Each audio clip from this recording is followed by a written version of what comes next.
그만하세요! 딸아이가 벌떡 일어나 소리쳤습니다. 제사상을 향해 다가가는 민서를 보며 저는 깜짝 놀랐습니다. 민서야, 뭐 하는 거야? 남편의 목소리가 들렸습니다. 하지만 이미 늦었습니다. 쨍그랑 송편 접시가 바닥에 떨어졌습니다. 제가 사흘 동안 정성껏 빚은 송편들이 온 바닥에 흩어졌습니다. 대추 2개가 뭐가 그렇게 중요해요? 딸의 떨리는 목소리였습니다. 25명의 친척들이 민서를 쳐다봤습니다. 시어머님, 시누이 3분, 그 가족들까지 모두가 경악한 표정이었습니다. 25년 동안 엄마가 혼자 모든 걸 준비했어요. 새벽 4시부터 일어나서 음식 만들고 한 번도 고맙다는 말 못 들었어요. 그 말을 듣는 순간 제 눈에서 눈물이 쏟아졌습니다. 이날 우리 가족에게 대체 무슨 일이 있었던 걸까요? 안녕하세요. 저는 이순옥입니다. 올해 56세입니다. 오늘은 제 인생에서 가장 충격적이면서도 감사한 날에 대해 말씀드리려 합니다. 25년 동안 며느리로 살아온 제 삶. 추석 제사 준비 중 일어난 한 사건으로 모든 것이 바뀌게 됩니다. 이 영상의 좋아요 버튼 꾹 눌러주시고 구독과 알림 설정까지 해주시면 더 많은 실화 이야기를 가장 먼저 만나보실 수 있습니다. 그럼 시작하겠습니다. 추석을 3일 앞둔 새벽 4시, 저는 알람 없이 눈이 떠졌습니다. 25년간 명절 때마다 반복된 습관입니다. 몸이 알아서 깨는 것 같습니다. 침대에서 일어나며 허리가 욱신거렸습니다. 2년 전 디스크 수술을 받았지만 여전히 무리하면 아픕니다. 하지만 참아야 합니다. 조용히 부엌으로 갔습니다. 남편과 딸 민서를 깨우지 않으려고 발소리를 죽였습니다. 부엌에 서서 오늘 할 일을 생각했습니다. 시아버님 제사 음식, 추석 음식, 25명분. 머릿속에서 목록이 하나씩 떠올랐습니다. 저는 이순옥, 56세입니다. 결혼한 지 28년이 됐습니다. 중매로 만난 남편과 결혼했을 때 제 나이 28이었습니다. 그때는 몰랐습니다. 결혼이 이렇게 긴 싸움이 될 줄은요. 도마를 꺼내고 물을 썰기 시작했습니다. 탁탁탁. 익숙한 소리입니다. 25년간 명절마다 들었던 소리입니다. 어제 시장에서 산 재료들이 부엌 한쪽에 쌓여 있습니다. 한우, 생선, 각종 나물, 과일, 떡 재료. 장을 보면서도 계속 계산했습니다. 이 정도면 충분할까, 모자라지는 않을까? 25명. 시어머님, 시누이 3분과 그 가족들. 매번 이렇게 많습니다. 하지만 저 혼자 준비합니다. 25년간 그래왔습니다. 손등을 보니 화상 자국들이 보입니다. 기름이 튀어서 생긴 것, 뜨거운 냄비에 데인 것, 명절마다 하나씩 늘어난 상처들입니다. 이제는 그냥 제 몸의 일부가 됐습니다. 새벽 5시쯤 민서가 부엌에 나왔습니다. 26세 딸입니다. 약사입니다. 착한 아이입니다. 엄마, 벌써 일어났어? 응, 오늘부터 준비해야지. 저는 웃으며 대답했습니다. 딸 앞에서는 힘든 내색을 하지 않으려고 노력합니다. 내가 도와줄게. 괜찮아. 내일이나 해. 항상 하는 대답입니다. 딸이 도우면 시어머님과 시누이들이 뭐라고 할까봐 걱정됩니다. 며느리가 딸을 부려먹는다고 할 것 같습니다. 민서는 안타까운 표정으로 저를 봤습니다. 하지만 제가 거절하니 돌아갔습니다. 혼자 남았습니다. 언제나처럼요. 물을 다 썰고 나니 손가락이 시렸습니다. 찬물에 담가서 그런가 봅니다. 56세가 되니 손도 예전 같지 않습니다. 나이 들어간다는 게 이런 거구나 싶습니다. 체력도 떨어지고 기억력도 나빠지고 몸도 여기저기 아프고. 하지만 시댁에서는 제 나이를 걱정해 주지 않습니다. 여전히 모든 걸 완벽하게 하기를 바랍니다. 아침 7시쯤 남편이 일어났습니다. 거실로 나와 소파에 앉습니다.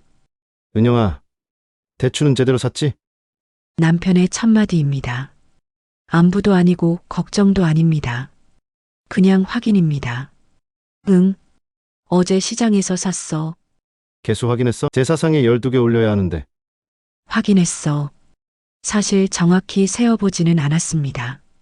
대충 넉넉하게 샀다고 생각했습니다. 하지만 남편 앞에서는 확인했다고 말했습니다. 또 뭐라고 들을까 봐요. 송편은 몇 개 만들 거야? 100개 정도 생각하고 있어.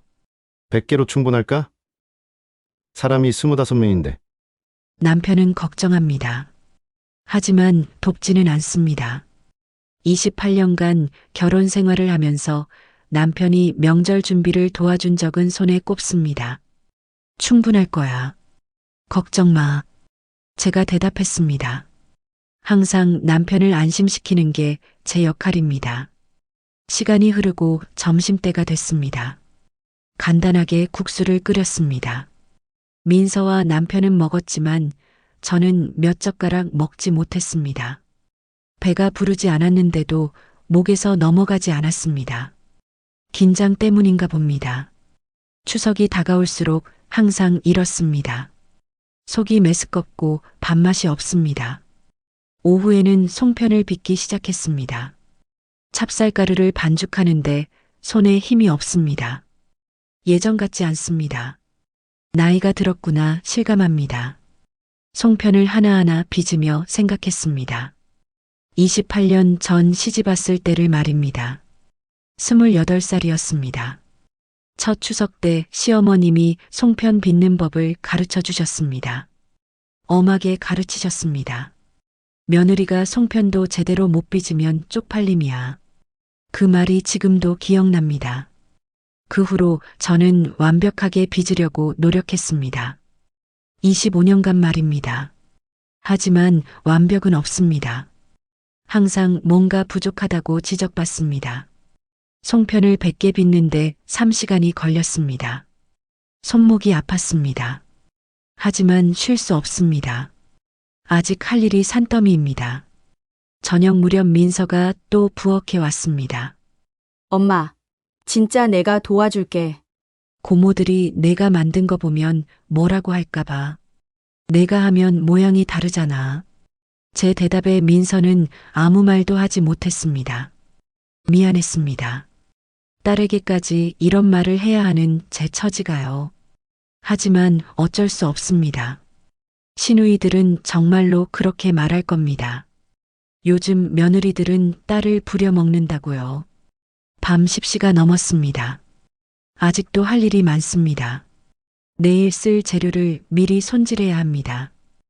허리가 아팠습니다. 하루 종일 서 있었습니다. 의자에 잠깐 앉고 싶었지만 시간이 없습니다. 거울을 봤습니다. 56세 여자가 보였습니다. 피곤한 얼굴입니다. 눈 밑 다크서클이 깊습니다. 머리에는 흰머리가 보입니다. 엄마 생각이 났습니다. 친정엄마, 작년에 돌아가셨습니다. 돌아가시기 전에 하신 말씀이 생각납니다. 순호가 너무 무리하지 마. 내 몸 생각해. 하지만 무리하지 않을 수 없습니다. 제가 안 하면 누가 합니까? 자정이 넘어서야 부엌불을 껐습니다. 방으로 들어가니 남편은 벌써 자고 있습니다. 코를 골고 있습니다. 잠자리에 누웠습니다. 온몸이 아팠습니다.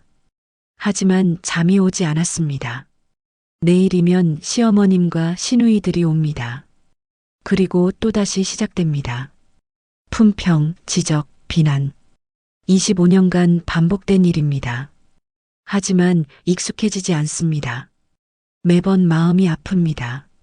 가끔 생각합니다. 언제까지 이렇게 살아야 할까요? 언제쯤 인정받을 수 있을까요? 하지만 대답은 없습니다. 그냥 내일도 모레도 내년에도 똑같을 겁니다. 눈을 감았습니다. 눈물이 났습니다. 조용히 울었습니다. 남편이 깰까봐 소리 내지 않고요. 56년을 살았습니다.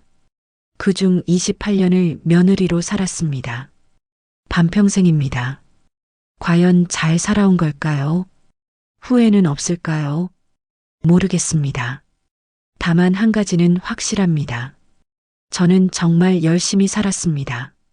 최선을 다했습니다. 그것만으로도 충분하지 않을까요? 하지만 시댁에서는 충분하지 않은가 봅니다. 항상 더 많은 것을 요구합니다. 이번 추석도 똑같을 거라고 생각했습니다. 하지만 틀렸습니다. 이번 추석은 제 인생을 완전히 바꿔놓을 추석이었습니다. 추석 당일 아침이 밝았습니다. 새벽 4시에 다시 일어났습니다. 어젯밤 3시간밖에 못 잤지만 몸이 알아서 깹니다. 오늘은 더 일찍 시작해야 합니다.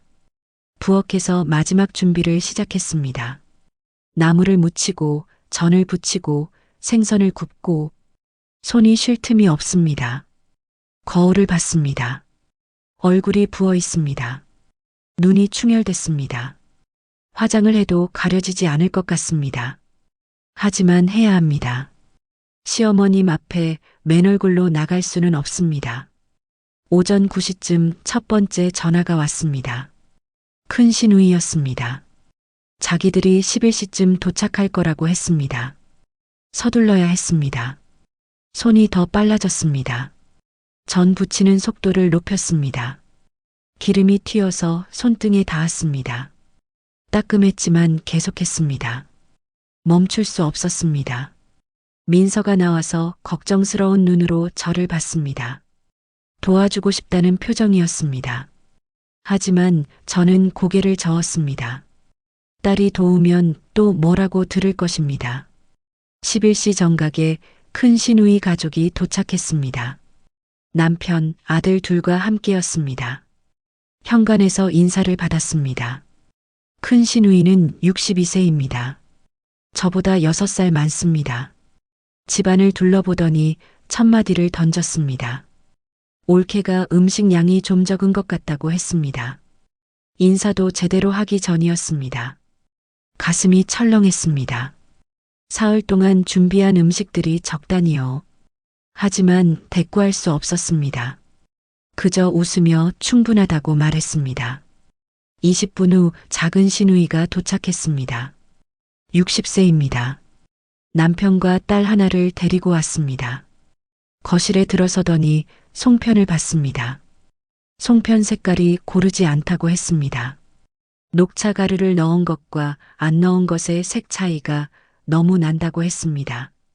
자기들 때는 그렇게 안 했다고 덧붙였습니다. 목구멍이 메었습니다. 100개를 손수 빚었는데 색깔이 고르지 않다니요. 하지만 죄송하다고 말했습니다. 항상 하는 대답입니다. 30분 후 막내 시누이가 왔습니다. 57세입니다. 저와 1살 차이입니다. 남편과 아들, 며느리까지 데리고 왔습니다. 거실에 앉더니 요즘은 다 호텔에서 한다고 말했습니다. 자기 친구들은 다 그렇게 한다고 했습니다. 왜 우리만 이렇게 힘들게 하냐고 물었습니다. 저를 쳐다보며 한 말이었습니다. 남편에게 한 말이 아니라 저에게 한 말이었습니다. 마치 제가 고집을 부려서 집에서 하는 것처럼 말했습니다. 실제로는 시어머님이 원하신 일입니다. 시어머님이 집에서 제사를 지내고 추석 음식을 준비하라고 하셨습니다. 하지만 그 말은 할 수 없었습니다. 정오가 되자 시어머님이 도착하셨습니다. 83세이십니다. 막내 시누이가 모시고 왔습니다. 지팡이를 짚고 계셨지만 여전히 카리스마가 있으셨습니다. 현관에서 큰 절로 인사를 드렸습니다. 시어머님은 제 얼굴을 보시더니 안색이 안 좋다고 하셨습니다. 무리했냐고 물으셨습니다. 무리하지 않았다고 대답했습니다. 괜찮다고 말씀드렸습니다. 하지만 시어머님은 믿지 않으시는 것 같았습니다. 거실로 들어가신 시어머님은 준비된 음식들을 보셨습니다. 하나하나 확인하시는 눈빛이었습니다. 25년간 받아온 그 눈빛이었습니다. 제사상 준비는 어떻게 됐냐고 물으셨습니다. 거의 다 됐다고 대답했습니다. 곧 차릴 거라고 말씀드렸습니다. 시어머님은 부엌으로 가셨습니다. 직접 확인하시려는 것이었습니다. 저는 뒤따라 들어갔습니다. 나무를 보시더니 시금치색이 너무 진하다고 하셨습니다. 삶는 시간을 줄였어야 한다고 지적하셨습니다. 가슴이 무너졌습니다. 생선을 보시더니 고등어 대신 조기를 준비했어야 했다고 하셨습니다. 시아버님이 조기를 더 좋아하셨다고 말씀하셨습니다. 하지만 작년에는 고등어를 준비하라고 하셨습니다. 과일을 보시더니 배가 너무 작다고 하셨습니다. 큰 것으로 샀어야 했다고 하셨습니다. 시장에서 제일 큰 것으로 골랐는데도 작다고 하셨습니다. 저는 계속 고개를 숙이고 죄송하다고 말씀드렸습니다. 다른 말은 할 수 없었습니다. 거실로 돌아오니 시누이들이 수다를 떨고 있었습니다. 소파에 편하게 앉아서 과일을 먹으며 이야기하고 있었습니다. 큰 시누이가 요즘 며느리들 이야기를 꺼냈습니다. 자기 며느리가 추석에 시댁에 안 온다고 했다는 말이었습니다. 친정에 간다고 했답니다. 작은 시누이가 맞장구를 쳤습니다. 요즘 여자들은 다 그렇다고 했습니다. 시집살이가 뭔지 모른다고 했습니다. 막내 시누이도 끼어들었습니다. 자기들 때는 그렇지 않았다고 했습니다. 시어머니 눈치 보느라 얼마나 고생했는지 모른다고 했습니다. 그 말을 들으며 저는 착잡했습니다. 자기들도 시집살이가 힘들었다고 하면서 왜 저에게는 똑같이 하는 걸까요? 왜 도와주지 않는 걸까요? 부엌과 거실을 오가며 물과 차를 날랐습니다. 시어머님 것, 시누이들 것, 조카들 것까지 계속 움직였습니다. 큰 시누이가 커피를 달라고 했습니다. 작은 시누이는 녹차를 달라고 했습니다. 막내 시누이는 아메리카노를 달라고 했습니다. 각자 다른 것을 원했습니다. 부엌을 왔다 갔다 하며 준비했습니다. 허리가 아팠습니다. 하지만 쉴 수 없었습니다. 민서가 제 뒤를 따라다녔습니다. 도와주고 싶어 하는 게 보였습니다. 하지만 저는 계속 거절했습니다. 딸이 나서면 또 말이 나올 것입니다. 오후 1시가 됐습니다. 제사 준비를 시작해야 했습니다. 제사상을 차리기 위해 음식들을 옮겼습니다. 무거웠습니다. 하지만 혼자 날랐습니다. 시어머님이 옆에서 지켜보셨습니다. 하나하나 지시하셨습니다. 생선 머리 방향, 과일 배치, 나물 순서까지 모든 것을 세세하게 확인하셨습니다. 손이 떨렸습니다. 긴장 때문이었습니다. 25년을 해도 익숙해지지 않습니다. 매번 긴장됩니다. 시누이들은 여전히 거실에 앉아 있었습니다. 아무도 도와주지 않았습니다. 그저 지켜보기만 했습니다. 가끔 이것저것 지적만 했습니다. 제사상을 다 차렸을 때 온몸에 땀이 흘렀습니다.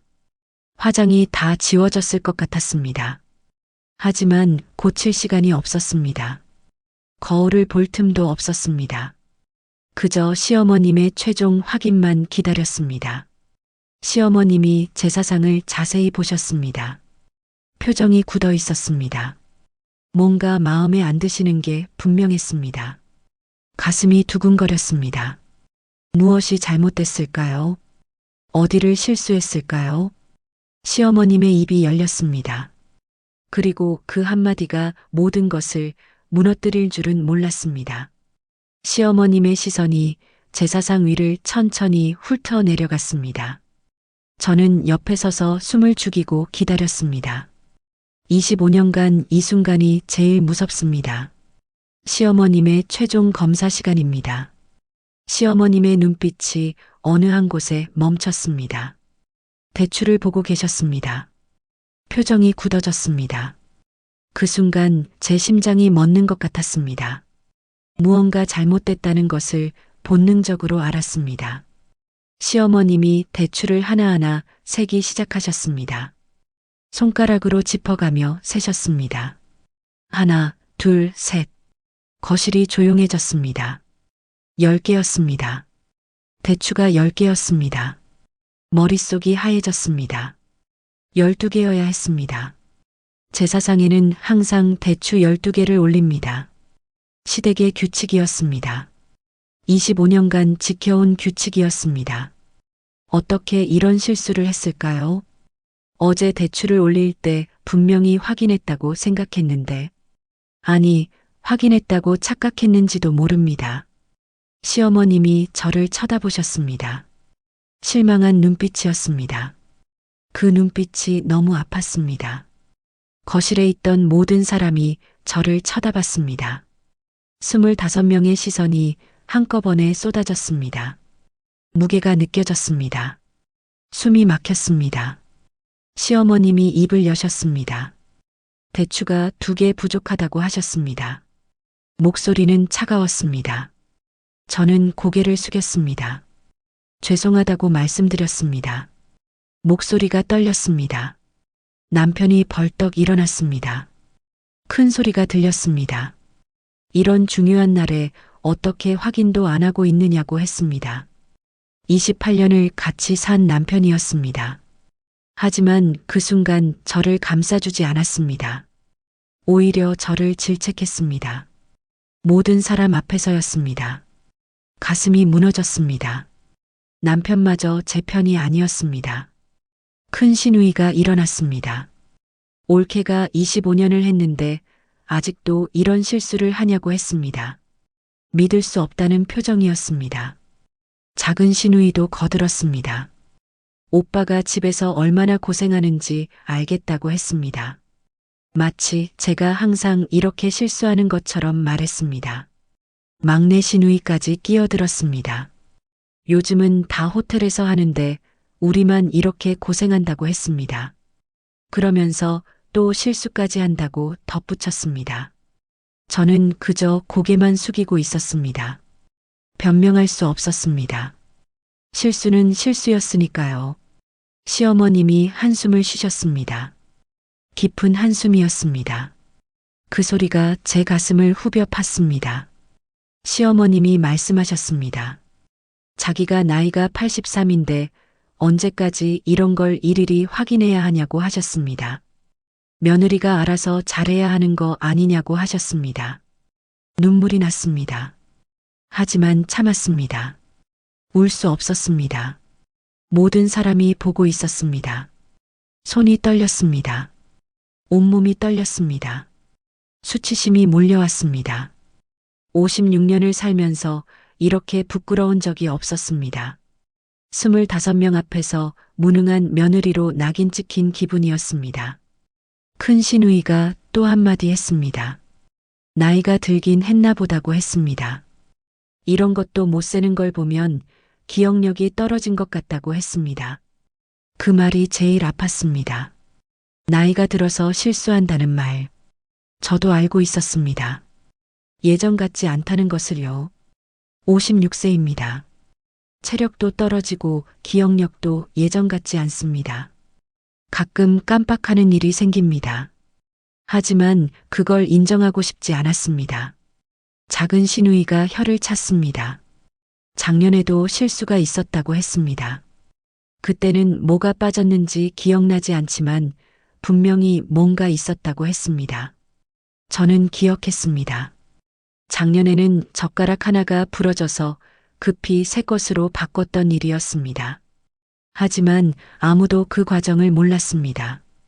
그저 실수했다고만 기억했습니다. 부엌으로 뛰어가고 싶었습니다. 대추를 더 찾고 싶었습니다. 혹시 냉장고 어딘가에 남아있지 않을까 하는 희망이었습니다.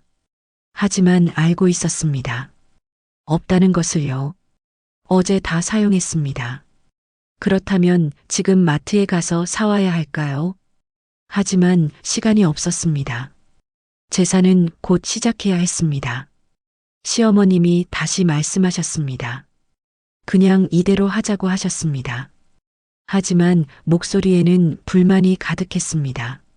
저는 다시 죄송하다고 말씀드렸습니다. 제가 잘못 샀다고 말씀드렸습니다. 다음부터는 더 꼼꼼히 확인하겠다고 말씀드렸습니다. 하지만 아무도 대답하지 않았습니다. 그저 차갑게 저를 바라볼 뿐이었습니다. 민서가 제 옆으로 다가왔습니다. 걱정스러운 얼굴이었습니다. 엄마를 안아주고 싶어 하는 게 보였습니다. 하지만 저는 고개를 저었습니다. 지금 딸이 나서면 안 됩니다. 더 말이 많아질 것입니다. 민서의 눈에 눈물이 맺혔습니다. 딸도 힘들어하고 있었습니다. 저 때문에 딸까지 힘들어하는 모습을 보니 더 미안했습니다. 큰 시누이의 아들이 무언가 말하려다가 멈췄습니다. 33살 조카였습니다. 뭔가 하고 싶은 말이 있어 보였습니다. 하지만 자기 엄마를 쳐다보더니 입을 다물었습니다. 거실의 공기가 무거웠습니다. 침묵이 흘렀습니다. 누구도 먼저 말하지 않았습니다. 저는 그 침묵이 견딜 수 없었습니다. 차라리 소리를 지르고 욕을 하는 게 나을 것 같았습니다. 이 침묵 속에서 저는 완전히 고립됐습니다. 25명 중에서 저 편인 사람이 한 명도 없었습니다. 딸도 남편도 아무도요. 혼자였습니다. 완전히 혼자였습니다. 56년을 살면서 이렇게 외로운 적이 없었습니다. 사람들에 둘러싸여 있지만 완전히 혼자였습니다. 시어머님이 자리에서 일어나셨습니다. 제사를 시작하자고 하셨습니다. 목소리에는 피곤함이 묻어났습니다. 모두가 자리를 잡았습니다. 남자들이 앞줄에, 여자들이 뒷줄에 섰습니다. 저는 맨 뒤에 섰습니다. 절을 올리는 동안 눈물이 났습니다. 고개를 숙이고 있어서 다행이었습니다.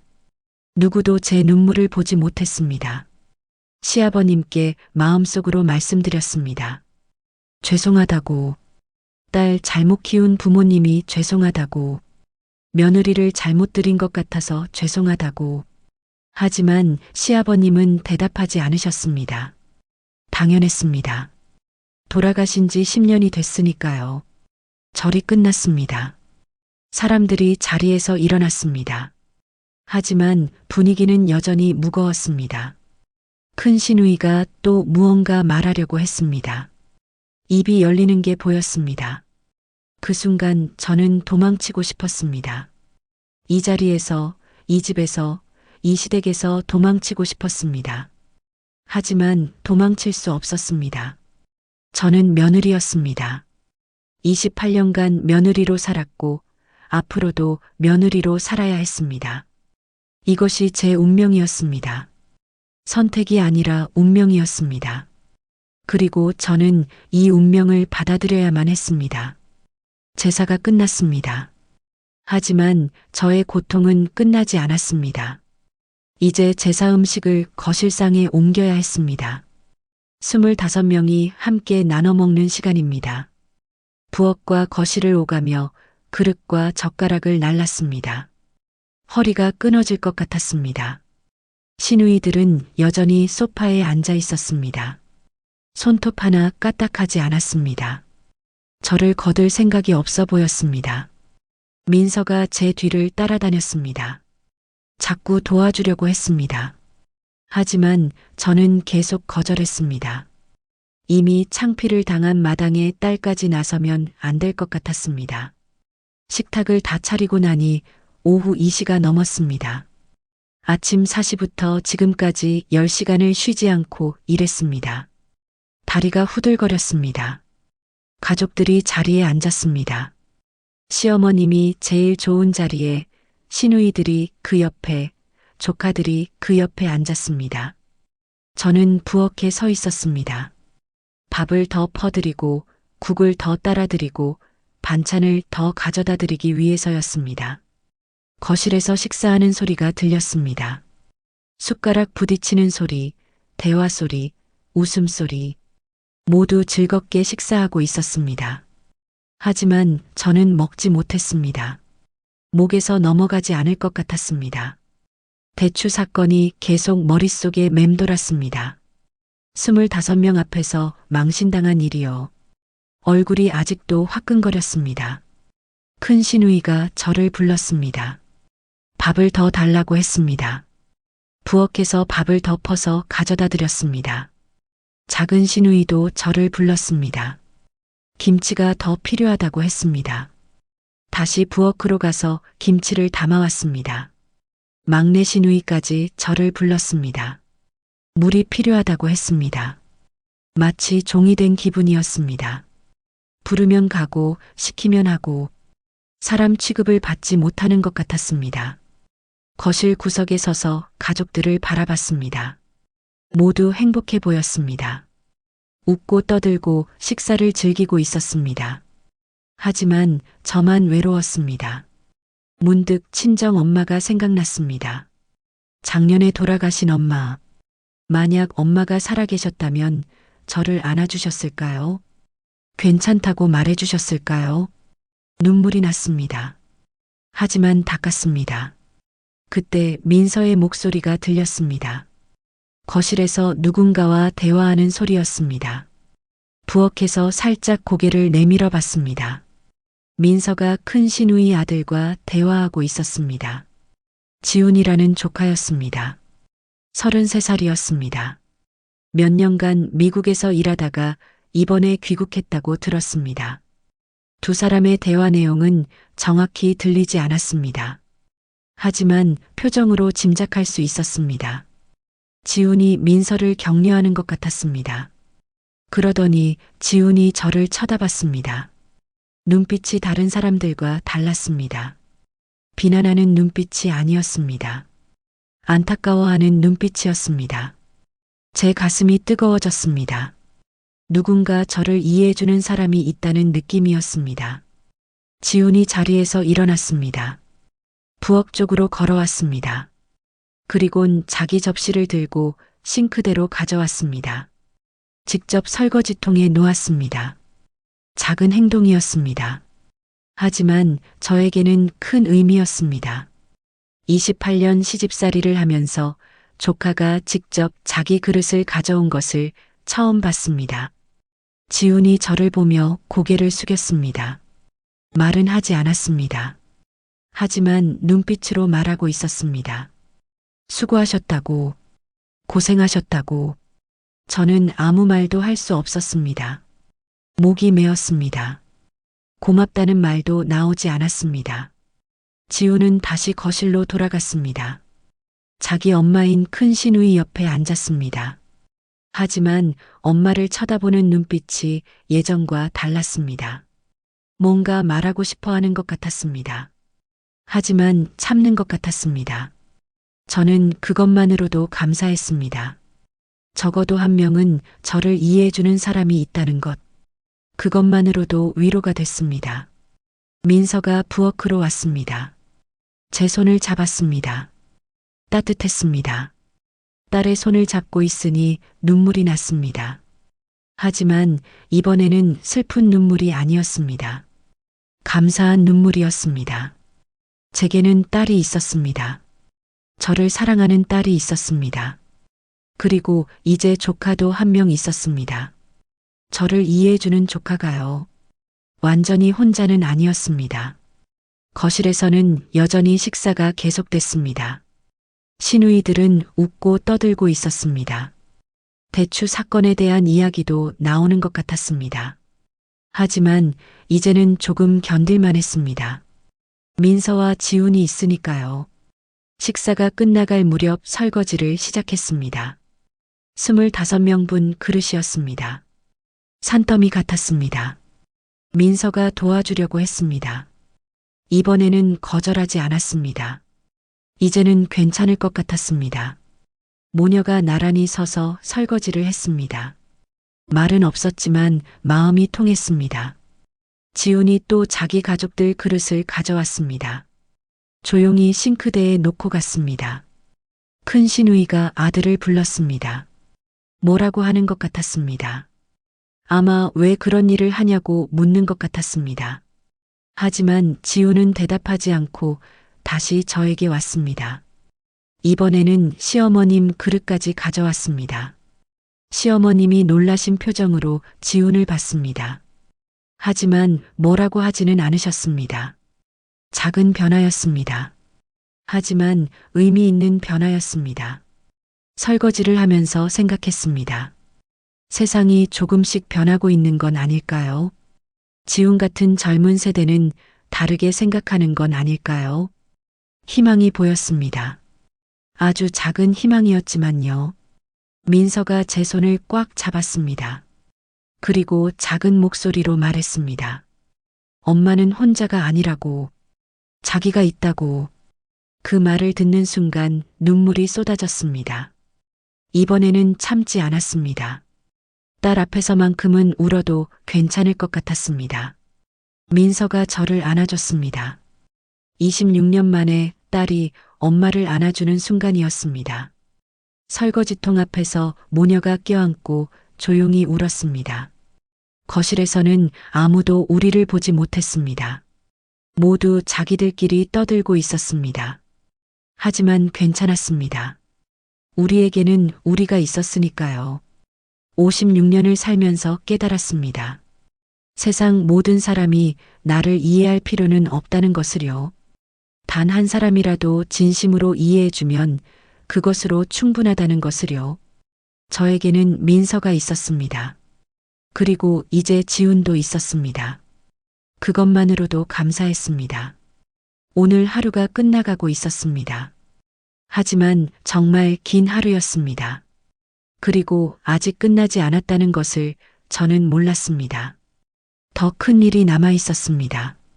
시어머님이 말씀하셨습니다. 그냥 이대로 제사를 지내자고요.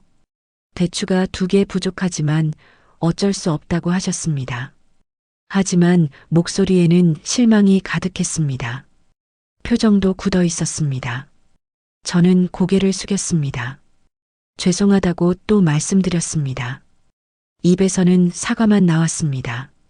제사가 시작됐습니다. 모두 자리를 잡았습니다. 남자들이 앞줄에, 여자들이 뒷줄에 섰습니다. 저는 맨 뒤에 섰습니다. 항상 그랬듯이요. 절을 올렸습니다. 고개를 숙이는 동안 눈물이 났습니다. 다행히 아무도 보지 못했습니다. 시아버님께 마음속으로 말씀드렸습니다. 죄송하다고. 이렇게 형편없는 며느리를 들여서 죄송하다고. 대추도 제대로 못 세는 며느리라서 죄송하다고. 절이 끝났습니다. 사람들이 자리에서 일어났습니다. 하지만 분위기는 무겁기만 했습니다. 큰 시누이가 먼저 입을 열었습니다. 올케가 요즘 많이 피곤한가 보다고 했습니다. 그래서 이런 실수가 나온다고 했습니다. 겉으로는 걱정하는 척이었지만 속뜻은 달랐습니다. 나이가 들어서 일을 제대로 못한다는 뜻이었습니다. 작은 시누이도 거들었습니다. 자기 친구 중에 건망증이 심해진 사람이 있다고 했습니다. 병원에 가봤더니 갱년기 때문이라고 했답니다. 저를 보며 하는 말이었습니다. 갱년기. 그 단어가 가슴에 박혔습니다. 56세입니다. 갱년기가 한창일 나이입니다. 하지만 그걸 이렇게 사람들 앞에서 말하다니요. 막내 시누이는 더 직접적이었습니다. 올케가 이제 나이가 있으니까 큰일은 힘들 것 같다고 했습니다. 앞으로는 간단하게 해야 하지 않겠냐고 했습니다. 마치 제가 이제 쓸모 없어졌다는 듯이 말했습니다. 저는 아무 말도 할 수 없었습니다. 변명할 수도 없었습니다. 실제로 나이가 들었고 예전 같지 않은 것도 사실이었으니까요. 시어머님이 한숨을 쉬셨습니다. 깊고 긴 한숨이었습니다. 그 소리가 제 심장을 후벼 팠습니다. 시어머님이 말씀하셨습니다. 자기가 며느리 교육을 제대로 못 시킨 것 같다고 하셨습니다. 28년을 가르쳤는데도 이런 실수가 나온다고 하셨습니다. 자기 책임이라고 하셨습니다. 그 말이 제일 아팠습니다. 시어머님이 자기 책임이라고 하시니 저는 완전히 무능한 사람이 된 기분이었습니다. 28년을 배워도 못 배운 사람. 그런 낙인이 찍힌 것 같았습니다. 남편은 옆에 서 있었습니다. 아무 말도 하지 않았습니다. 저를 감싸주지도 변명해주지도 않았습니다. 그저 고개를 숙이고 서 있었습니다. 28년을 함께 산 남편이었습니다. 하지만 지금 이 순간 저는 완전히 혼자였습니다. 큰 시누이가 또 말했습니다. 작년에도 비슷한 일이 있었다고 했습니다. 뭐가 빠졌다고 했습니다. 정확히는 기억 안 나지만 분명히 뭔가 있었다고 했습니다. 사실이 아니었습니다. 작년에는 아무 문제 없었습니다. 하지만 아무도 제 말을 믿지 않을 것 같았습니다. 작은 시누이가 맞장구를 쳤습니다. 그러고 보니 재작년에도 뭔가 있었던 것 같다고 했습니다. 음식이 짰다는지 싱겁다는지 했다고 했습니다. 거짓말이었습니다. 하지만 저는 반박할 수 없었습니다. 이미 실수한 사람이었으니까요. 무슨 말을 해도 변명으로 들릴 것 같았습니다. 막내 시누이까지 가세했습니다. 올케가 요즘 뭔가 마음이 다른 데 있는 것 같다고 했습니다. 그래서 집중을 못하는 것 같다고 했습니다. 제 마음이 다른 데 있다고요. 28년 동안 오직 시댁만 생각하고 살았는데, 명절 때마다 혼자 모든 준비를 했는데, 그런 말을 듣다니요. 가슴이 무너졌습니다. 온몸에 힘이 빠졌습니다. 그 자리에 주저앉고 싶었습니다. 시누이들은 계속 말했습니다. 이제 어떻게 해야 하냐고 했습니다. 앞으로 명절이 걱정이라고 했습니다. 올케를 믿을 수 있겠냐고 했습니다. 한 사람도 아니고 세 사람이 한꺼번에 공격했습니다. 시어머님도 실망한 표정으로 저를 보고 계셨습니다. 남편은 여전히 침묵했습니다. 25명이 저를 쳐다보고 있었습니다. 실패한 며느리를 보는 눈빛이었습니다. 무능한 여자를 보는 눈빛이었습니다. 민서가 제 옆으로 다가왔습니다. 제 팔을 잡았습니다. 떨리는 손이었습니다. 딸도 힘들어하고 있었습니다. 지훈도 불편한 표정이었습니다. 하지만 아무도 저를 위해 말하지 않았습니다. 아무도 저를 보호해주지 않았습니다. 큰 시누이가 마지막으로 말했습니다. 다음 명절부터는 자기들이 분담해서 하자고 했습니다. 올케 혼자 하기에는 힘들 것 같다고 했습니다. 겉으로는 도와주겠다는 말이었습니다. 하지만 속뜻은 달랐습니다. 이제 올케를 믿을 수 없다는 뜻이었습니다. 감시하고 관리해야 한다는 뜻이었습니다. 저는 고개를 끄덕였습니다. 고맙다고 말했습니다. 하지만 목소리가 떨렸습니다. 28년 동안 혼자 해왔습니다. 한 번도 도움받지 못했습니다. 그런데 이제 와서 도와주겠다고요. 제가 실수했을 때만 도와주겠다고요. 분했습니다. 억울했습니다. 하지만 표현할 수 없었습니다. 시어머님이 자리에서 일어나셨습니다. 피곤하시다고 하셨습니다. 잠깐 누워 계시겠다고 하셨습니다. 시누이들도 하나둘 자리를 떴습니다. 거실에서 소파에 앉아 수다를 떨기 시작했습니다. 저에 대한 이야기를 하는 것 같았습니다. 저는 부엌으로 갔습니다. 설거지가 아직 남아 있었습니다. 손을 씻고 고무 장갑을 꼈습니다. 그릇을 닦으면서 눈물이 났습니다. 이번에는 참을 수 없었습니다. 눈물이 계속 흘러내렸습니다. 56년을 살았습니다. 28년을 며느리로 살았습니다. 하지만 한 번도 제대로 인정받지 못했습니다. 잘했을 때는 당연하다고 했습니다. 실수했을 때는 무능하다고 했습니다. 도대체 언제까지 이렇게 살아야 할까요? 언제쯤 인간답게 살 수 있을까요? 민서가 부엌에 들어왔습니다. 제 옆에 섰습니다. 함께 설거지를 했습니다. 딸의 존재가 위로가 됐습니다. 하지만 동시에 미안했습니다. 딸이 이런 모습을 봐야 한다는 게요. 거실에서는 시누이들의 웃음소리가 들렸습니다. 마치 아무 일도 없었던 것처럼 즐겁게 떠들고 있었습니다. 제게는 지옥 같은 시간인데 그들에게는 평범한 명절이었습니다. 설거지를 마쳤습니다. 부엌을 정리했습니다. 모든 게 깨끗해졌습니다. 하지만 제 마음은 더러웠습니다. 거실로 나갔습니다. 시누이들이 저를 봤습니다. 잠깐 조용해졌습니다. 그러다 다시 수다를 떨었습니다. 저는 구석에 앉았습니다. 아무도 저에게 말을 걸지 않았습니다. 투명 인간이 된 기분이었습니다. 해가 지고 있었습니다. 긴 하루가 끝나가고 있었습니다. 하지만 아직 끝이 아니었습니다. 시누이들은 저녁까지 먹고 갈 계획이었습니다. 더 긴 시간을 견뎌야 했습니다. 더 많은 고통을 감당해야 했습니다. 저는 그저 시간이 빨리 가기만을 바랐습니다. 오늘이 빨리 끝나기를 바랐습니다. 하지만 시간은 더디게 흘렀습니다. 마치 저를 괴롭히려는 듯이요. 민서가 제 손을 잡았습니다. 따뜻했습니다. 하지만 그것만으로는 부족했습니다. 저는 완전히 무너지고 있었습니다. 천천히, 조용히 무너지고 있었습니다. 그리고 아무도 몰랐습니다. 제가 얼마나 아픈지, 제가 얼마나 힘든지 아무도 몰랐습니다. 저녁 시간이 다가왔습니다. 시누이들은 저녁까지 먹고 갈 계획이었습니다.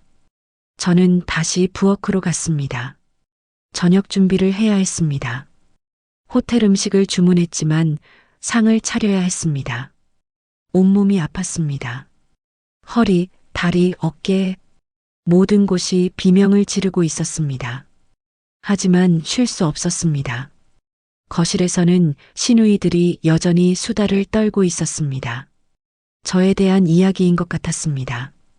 가끔 웃음소리가 들렸습니다. 큰 시누이의 목소리가 들렸습니다. 올케가 요즘 정말 이상하다고 했습니다. 예전에는 이러지 않았는데 말입니다. 작은 시누이가 맞장구를 쳤습니다. 나이가 들면 다 그렇다고 했습니다. 자기 친구들도 다 그렇다고 했습니다. 막내 시누이도 끼어들었습니다. 갱년기가 오면 건망증이 심해진다고 했습니다. 병원에 가봐야 하는 거 아니냐고 했습니다. 제 귀에 모든 말이 들렸습니다. 듣고 싶지 않았지만 들렸습니다. 부엌과 거실이 가까워서 다 들렸습니다. 민서가 거실에 있었습니다. 시누이들 옆에 앉아 있었습니다. 표정이 굳어 있었습니다. 큰 시누이가 민서에게 말했습니다.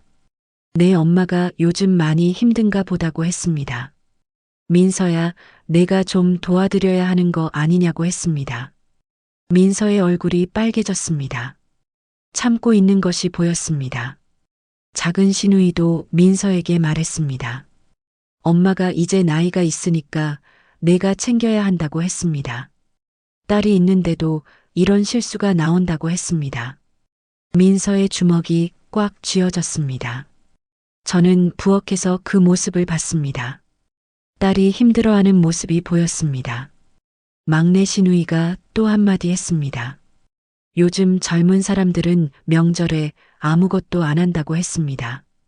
엄마만 고생시킨다고 했습니다. 그 순간 민서가 벌떡 일어났습니다. 그만하세요! 민서의 목소리였습니다. 크고 떨리는 목소리였습니다. 거실이 조용해졌습니다. 모든 사람이 민서를 쳐다봤습니다. 저는 깜짝 놀라 거실로 나갔습니다. 민서가 서 있었습니다. 온몸이 떨리고 있었습니다. 민서야! 뭐 하는 거야? 남편이 당황하며 물었습니다. 더 이상 못 참겠어요! 민서가 외쳤습니다. 저는 민서에게 다가가려고 했습니다. 하지만 민서가 먼저 움직였습니다. 식탁 위 송편 접시를 향해 걸어갔습니다. 민서야. 제가 급히 불렀습니다. 하지만 늦었습니다. 민서가 송편 접시를 힘껏 밀었습니다. 쨍그랑 송편 접시가 바닥에 떨어졌습니다. 제가 사흘 동안 정성껏 빚은 송편들이 온 바닥에 흩어졌습니다. 깨진 접시 조각들도 여기저기 널렸습니다. 아이고! 시어머님이 비명을 지르셨습니다. 이게 무슨 짓이야? 큰 시누이가 소리쳤습니다. 저는 그 자리에 얼어붙었습니다. 믿을 수 없었습니다. 제 딸이 이런 일을 하다니요. 민서가 떨리는 목소리로 말했습니다. 대추 2개가 뭐가 그렇게 중요해요? 모두가 민서를 쳐다봤습니다. 아무도 말하지 못했습니다. 엄마가 사흘 동안 혼자 준비한 건 생각도 안 하고 민서의 목소리가 커졌습니다. 25년 동안 엄마가 혼자 모든 명절 준비했어요. 새벽 4시부터 일어나서 음식 만들고 설거지하고 청소하고 한 번도 고맙다는 말 못 들었어요. 저는 민서를 말려야 했습니다. 하지만 움직일 수 없었습니다. 온몸이 굳어 있었습니다. 남편이 민서에게 다가갔습니다. 민서야, 진정해. 이게 무슨 짓이야? 진정은 무슨? 민서가 소리쳤습니다. 아빠는 왜 항상 엄마 편은 안 들고 고모들 편만 들어요? 엄마가 아내잖아요. 남편의 얼굴이 빨개졌습니다. 당황한 표정이었습니다.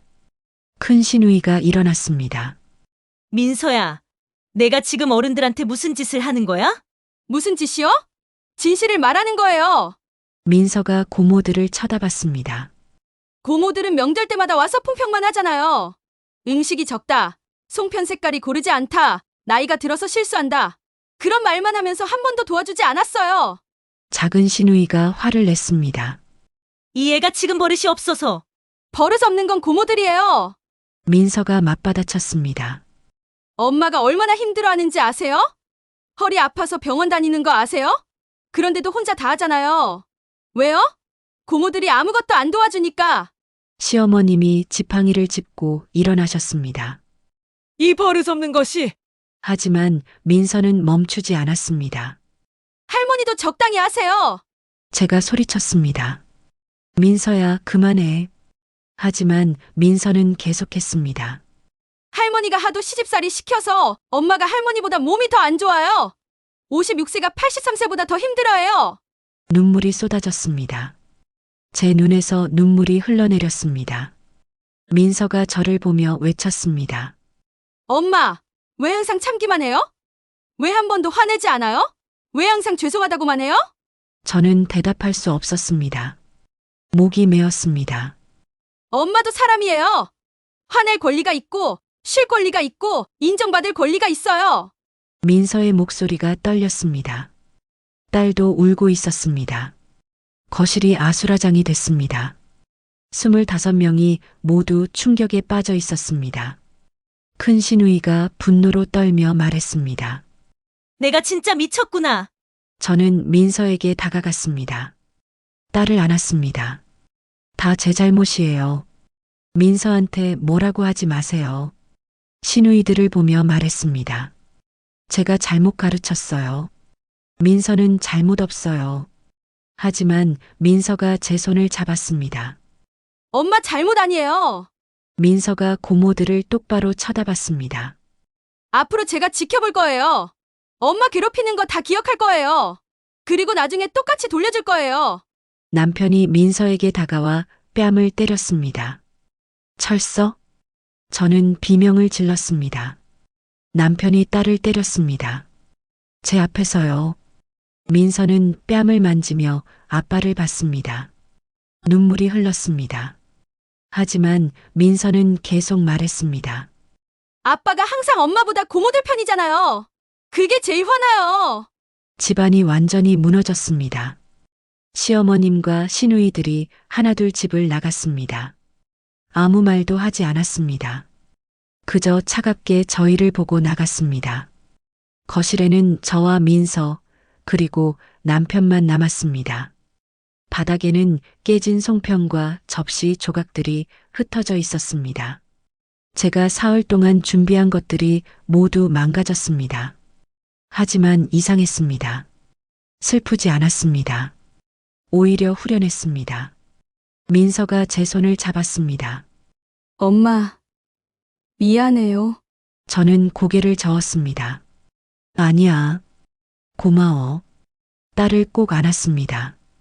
28년 만에 누군가 저를 위해 싸워줬습니다. 그것만으로도 충분했습니다.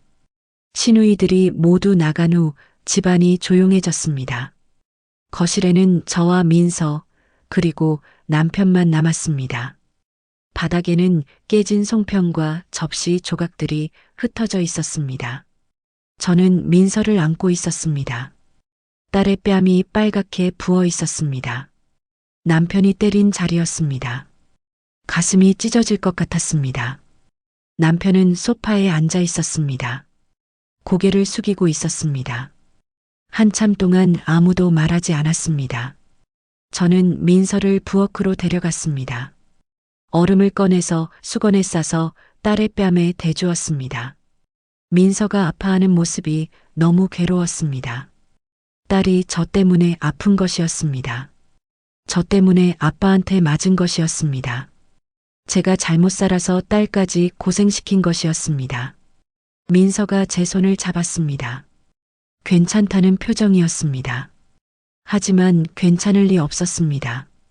거실에서 남편이 움직이는 소리가 들렸습니다. 일어나서 어디론가 가는 것 같았습니다. 안방으로 들어가는 소리였습니다. 저는 바닥에 흩어진 송편을 치워야 했습니다. 부엌에서 쓰레받기와 빗자루를 가져왔습니다. 무릎을 꿇고 송편 조각들을 주었습니다. 사흘 동안 정성껏 빚은 송편이었습니다. 하나하나 정성을 담아 만든 것들이었습니다. 이제 쓰레기가 됐습니다. 하지만 이상하게도 아깝지 않았습니다. 오히려 후련했습니다. 이 송편들과 함께 28년의 억압도 부서진 것 같았습니다. 민서가 옆에서 함께 치워줬습니다. 모녀가 나란히 앉아서 조용히 청소했습니다. 말은 없었지만 마음이 통했습니다. 30분쯤 지났을까요? 남편이 안방에서 나왔습니다. 거실로 왔습니다. 저희가 있는 쪽으로 걸어왔습니다. 남편의 얼굴이 달라 보였습니다. 눈이 빨갛게 충혈돼 있었습니다. 울었던 것 같았습니다. 28년을 함께 살면서 남편이 우는 모습을 본 적이 거의 없었습니다. 남편이 저희 앞에 섰습니다. 그리고 천천히 무릎을 꿇었습니다. 바닥에 무릎을 꿇고 앉았습니다. 저는 깜짝 놀랐습니다. 남편이 제게 무릎을 꿇는 것을 처음 봤습니다. 남편이 고개를 숙였습니다. 깊게 숙였습니다. 한참 동안 그 자세를 유지했습니다. 그리고 입을 열었습니다. 미안하다고 했습니다. 정말 미안하다고 했습니다. 목소리가 떨렸습니다. 남편이 말했습니다. 28년 동안 당신을 힘들게 해서 미안하다고 했습니다. 혼자 모든 것을 감당하게 해서 미안하다고 했습니다. 누나들 편만 들어서 미안하다고 했습니다. 저는 아무 말도 할 수 없었습니다. 목이 메었습니다. 남편이 계속 말했습니다. 오늘 민서가 소리치는 것을 듣고 깨달았다고 했습니다. 자기가 얼마나 잘못 살았는지 알았다고 했습니다. 당신이 얼마나 힘들었는지 이제야 보였다고 했습니다. 남편의 눈에서 눈물이 떨어졌습니다. 바닥에 눈물이 떨어지는 것이 보였습니다. 남편이 말했습니다. 자기는 편했다고 했습니다. 당신이 알아서 다 해주니까 편하게 살았다고 했습니다. 당신이 참고 버텨주니까 자기는 아무것도 안 해도 됐다고 했습니다. 그것이 얼마나 이기적인 것이었는지 이제야 안다고 했습니다. 그것이 얼마나 비겁한 것이었는지 이제야 깨달았다고 했습니다. 남편이 민서를 봤습니다. 딸에게도 미안하다고 했습니다. 때려서 미안하다고 했습니다. 아빠 자격이 없다고 했습니다. 민서도 울고 있었습니다. 저도 울고 있었습니다. 세 사람이 모두 울고 있었습니다. 남편이 다시 저를 봤습니다. 앞으로는 달라지겠다고 했습니다. 당신 편을 들겠다고 했습니다. 누나들한테도 제대로 말하겠다고 했습니다. 더 이상 당신 혼자 모든 것을 감당하게 하지 않겠다고 했습니다. 명절도 제사도 함께 준비하겠다고 했습니다. 당신을 지키겠다고 했습니다. 저는 남편의 손을 잡았습니다. 일어나라고 했습니다. 무릎 꿇지 말라고 했습니다. 남편이 일어났습니다. 저도 일어났습니다. 민서도 일어났습니다. 세 사람이 서로를 바라봤습니다. 28년 만에 처음으로 진짜 가족이 된 기분이었습니다. 남편이 저를 안았습니다. 28년 결혼 생활에서 이렇게 꼭 안아준 적이 없었습니다. 저도 남편을 안았습니다. 민서가 우리를 안았습니다. 세 사람이 함께 껴안고 울었습니다. 얼마나 울었을까요? 한참을 울었습니다. 28년간 쌓인 것들이 모두 쏟아져 나오는 것 같았습니다. 울음이 멈췄을 때 거실은 평화로웠습니다. 처음으로 우리 집이 평화로웠습니다. 남편이 말했습니다. 내일부터 달라지겠다고 했습니다. 오늘 당장 누나들한테 전화하겠다고 했습니다. 앞으로 명절은 다르게 준비하겠다고 했습니다. 저는 고개를 끄덕였습니다. 믿기로 했습니다. 28년 만에 남편을 다시 믿어보기로 했습니다. 민서가 웃었습니다. 뺨이 부어 있었지만 웃고 있었습니다. 행복해 보였습니다. 저도 웃었습니다. 56년을 살면서 이렇게 행복한 적이 없었던 것 같습니다. 바닥은 여전히 지저분했습니다. 송편 조각과 접시 조각이 아직 남아 있었습니다. 하지만 괜찮았습니다. 남편이 먼저 움직였습니다. 쓰레받기를 가져왔습니다. 빗자루를 들었습니다. 직접 청소하기 시작했습니다. 28년 만에 처음 보는 광경이었습니다. 남편이 집안일을 하는 모습이었습니다. 저와 민서도 함께 치웠습니다. 세 사람이 함께 청소했습니다. 금방 깨끗해졌습니다. 부엌도 함께 정리했습니다. 설거지도 함께 했습니다. 남편이 서툴렀지만 열심히 했습니다. 모든 것이 깨끗해졌을 때 밤 10시가 넘어 있었습니다. 긴 하루였습니다. 하지만 의미 있는 하루였습니다. 28년 만에 처음으로 변화가 시작된 하루였습니다. 남편이 전화기를 들었습니다. 큰 시누이에게 전화를 걸었습니다. 저는 옆에서 들었습니다. 남편이 말했습니다. 누나에게 오늘 일에 대해 사과한다고 했습니다. 하지만 민서 말이 맞다고 했습니다. 앞으로는 달라져야 한다고 했습니다. 큰 시누이가 뭐라고 하는 것 같았습니다. 하지만 남편은 단호했습니다. 더 이상 아내 혼자 모든 것을 하게 하지 않겠다고 했습니다. 전화를 끊었습니다. 다른 시누이들에게도 같은 전화를 했습니다. 목소리는 떨렸지만 단호했습니다. 저는 남편의 모습이 낯설었습니다. 하지만 좋았습니다. 이런 남편을 28년 만에 처음 봤습니다. 세 사람이 거실에 앉았습니다. 아무도 말하지 않았습니다. 하지만 편안했습니다. 민서가 먼저 자러 갔습니다. 저와 남편만 거실에 남았습니다. 남편이 제 손을 잡았습니다. 따뜻했습니다. 28년 만에 느끼는 온기였습니다. 남편이 말했습니다. 정말 미안하다고 했습니다. 앞으로 잘하겠다고 했습니다. 저는 대답 대신 남편의 손을 꽉 잡았습니다. 그것으로 충분했습니다. 오늘 하루가 끝났습니다. 송편이 부서진 날이었습니다. 하지만 동시에 새로운 시작의 날이었습니다. 28년간 참고 살았습니다. 28년간 혼자 감당했습니다. 이제는 달라질 것입니다. 저는 그것을 믿기로 했습니다. 희망을 가지기로 했습니다. 창밖을 봤습니다. 부산의 밤하늘이 보였습니다. 별이 빛나고 있었습니다. 내일은 새로운 날이 올 것입니다. 새로운 시작이 기다리고 있을 것입니다. 저는 미소 지었습니다. 56년을 살면서 이렇게 평화로운 적이 없었습니다. 오늘은 정말 긴 하루였습니다. 하지만 의미 있는 하루였습니다. 송편이 부서진 날. 하지만 가족이 다시 태어난 날이었습니다. 그날 이후 2년이 흘렀습니다. 저는 지금 58세입니다. 하지만 56세였을 때보다 훨씬 젊어 보입니다. 거울을 보면 웃고 있는 제 모습이 보입니다. 남편은 약속을 지켰습니다. 그날 이후 정말로 달라졌습니다. 명절마다 함께 준비했습니다. 시누이들에게도 분담을 요구했습니다.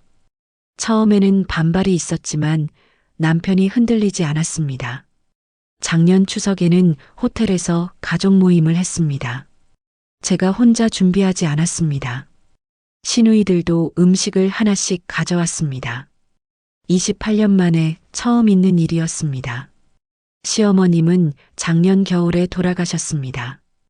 84세의 나이였습니다. 장례는 조용하게 치렀습니다. 저는 마지막까지 며느리의 도리를 다했습니다. 하지만 이번에는 혼자가 아니었습니다. 남편이 함께했습니다. 민서는 약국 프랜차이즈 사업을 시작했습니다. 지금은 3개 지점을 운영하고 있습니다. 딸이 성공하는 모습을 보니 뿌듯했습니다. 저를 지켜준 딸이 자랑스러웠습니다. 저는 새로운 일을 시작했습니다. 동네 복지관에서 요리 봉사를 하고 있습니다. 독거노인들을 위한 음식을 만듭니다. 28년간 갈고 닦은 실력을 이제는 다른 사람들을 위해 쓰고 있습니다. 남편과 등산도 다닙니다. 주말마다 가까운 산에 오릅니다. 정상에 올라서 바라보는 부산 바다가 아름답습니다. 남편이 제 손을 잡아줍니다. 28년 만에 찾은 행복입니다. 서예도 배우기 시작했습니다. 먹물을 갈고 붓을 들면 마음이 평화로워집니다.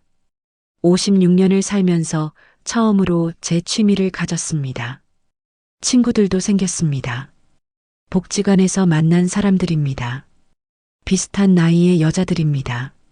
함께 차를 마시고 수다를 떱니다. 제 이야기를 들어주는 사람들이 생겼습니다. 시누이들과는 적당한 거리를 유지하고 있습니다. 명절에 만나지만 예전 같지 않습니다. 그들도 조심스러워졌습니다. 남편이 더 이상 제 편을 들지 않으니까요. 지우는 가끔 저희 집에 놉니다. 민서와 사이가 좋아졌습니다. 사촌 남매지만 좋은 친구가 됐습니다. 저를 이해해준 조카가 고맙습니다. 어제 남편이 물었습니다. 지금 행복하냐고요? 저는 웃으며 대답했습니다. 정말 행복하다고요. 살면서 이렇게 행복한 적이 처음이라고요. 56년을 살았습니다.